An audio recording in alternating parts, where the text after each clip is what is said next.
Last থেকে মানে start করছি, দেরি হয়ে যাচ্ছে বলে একবারে কড়া থেকে, আজকে যেহেতু সানডে, ঠিক আছে, আজকে একটু দেরিও হয়ে গেছে। আর এইখানে দেখো আমি করে নিয়েছি ভেটকি মাছ, ঠিক আছে, ফুলকপি আলু দিয়ে।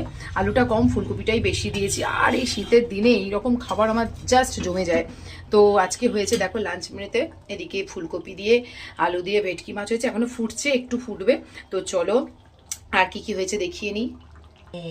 আর হয়েছে এখানে দেখো সাদা ভাত হয়েছে, সাদা ভাত যেমন রোজকার হয় সেমনি হয়েছে। আর একটু এইখানে হয়েছে ফুলকপি আলু আর সয়াবিন দিয়ে ওই তরকারিটা ছিল, সেটা হয়েছে। আর হয়েছে এখানে দেখো একটু মূলো শাক ভাজা। আর এখানে আমার পাশের বাড়ির দিদা শুটকি মাছ পাঠিয়েছে, তো স্পেশাল আমারই জন্য, কারণ এই বাড়িতে কেউ খায় না, শুধু আমিই খাই, তো আমার জন্যই পাঠিয়েছে। আর আমার মেয়ে এসব খায় না, তার জন্যে ওর জন্যে ডিমের কারি করে দিয়েছি। ব্যাস আজকের সানডের লাঞ্চ মেনু।